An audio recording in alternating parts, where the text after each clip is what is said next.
Greetings, fellow man. Servus Männer. It's Red Pill Germany again, and today I want to talk about a little thing that happened actually already a month ago. And I'm sorry that I didn't put out a lot of videos lately. I was basically on tour this week and really busy at work. And on the weekend I visited an old friend. So the story that I want to share today is one that happened in the capital of Bavaria, Munich. Now, my home state of Bavaria is generally a very conservative state. However, the capital, Munich, is a very leftist communist city, and the mayor is, of course, always a socialist for many decades. Now, every year it is the custom, apparently, that the 18-year-olds of the city are invited to the city hall to have a little party there, and the city hall is basically turned into a club.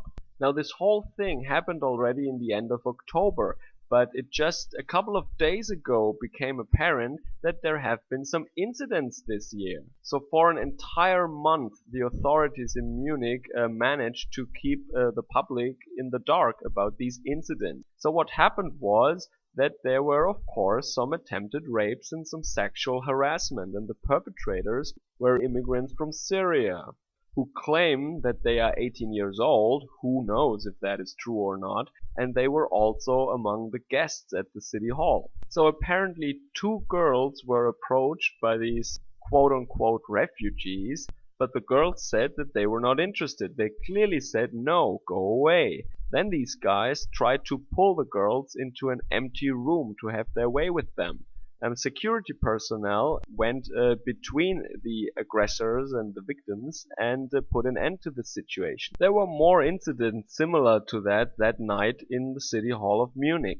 The interesting thing now is that one of the victims, at least, is said to have been a hardcore refugee welcome supporter. So that means this 18-year-old student was indoctrinated, maybe by her parents, maybe by society, maybe by her teachers, into welcoming these strangers into our country, and then she almost gets raped by one. And she was actually not sure whether or not she wants to report that, because she doesn't want to stir anti-immigrant feelings in Germany. So this is very typical for these brainwashing victims, that they think that they shouldn't talk about the abuse or the violence that they experience because they do not want to give a bad name to the people that actually harassed them. So I don't know whether or not this girl is still in favor of uncontrolled immigration in Germany, but maybe she starts thinking now, and maybe her parents also start thinking now a little bit. Also, what's interesting is that the mayor, who actually kept the lid on this story for an entire month, and it's really scary that they're able to do that in a democracy when there were apparently hundreds of eyewitnesses, that this story has not been publicized for an entire month. Now that the story is in the open against his will, he says that, oh, we have to openly talk about the fact that a refugee did something like that. You know, I'm not a guy who is for false politically correctness and all that stuff. This is a bunch of bullshit. He tried to keep the public in the dark about this for an entire month, and now he is forced to discuss that against his will. But I bet that most of the normies who read that article will not even see this basic fact. So another thing that is really funny is that the security personnel was obviously male. So there were male security men present at the party, and they went in between the aggressor and the girls, and in this way they made sure that this attempted rape did not turn into an actual rape. Now the mayor says that the security forces acted swiftly and well. He did explicitly not thank them, and he also didn't admit that they are men who went in between the perpetrator and the victim.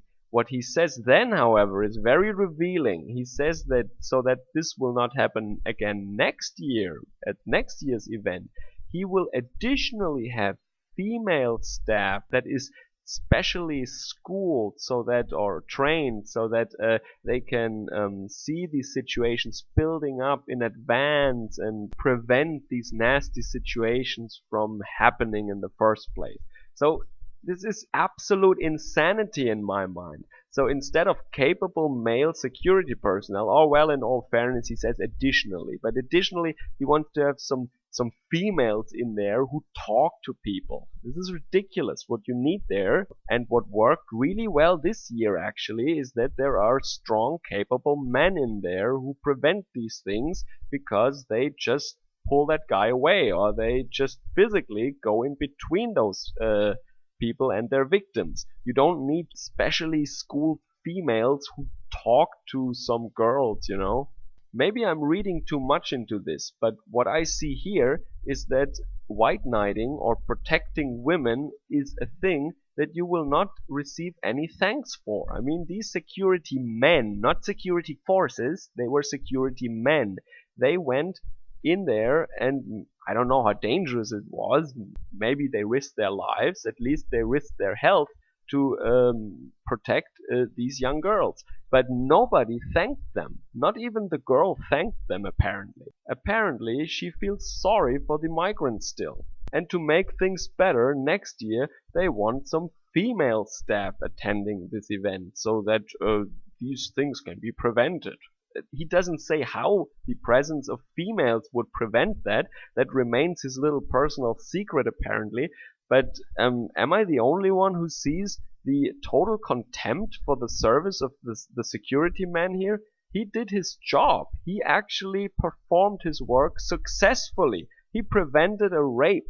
And there is A, there is no thanks, and B, the thing that should improve things in the next year would be female security staff instead of male staff, which performed excellently this year. So all I can tell you guys is just don't protect women. Don't do it, you know? You will be beat up, you will end up in a wheelchair, in a coma, dead, whatever, and nobody will thank you. There is no thanks for white knights in this society. If it is your wife, your sister, or your girlfriend, or whatever, maybe think about it. But protect a stranger? Hell no. Turn your back, walk away. Of course, this security man had to do his job. But if you are on your way home after clubbing or after going to a bar and you witness something like that, maybe call the cops, but go away. I mean, there are only two ways that these situations can end for a German man who wants to protect a woman in this situation. Either he is not successful and he gets his ass kicked by the rapists, or B, he will be successful and then he will end up in jail for a xenophobic hate crime. And it will probably be the female who was harassed that will be the witness against you, and she will tell the judge how you brutally assaulted this nice young man from Syria and beat him up. So there were actually more serious things happening this week also, but maybe I will comment on that later. So I hope you enjoyed your weekend. Have a good night. Servus, Kameraden.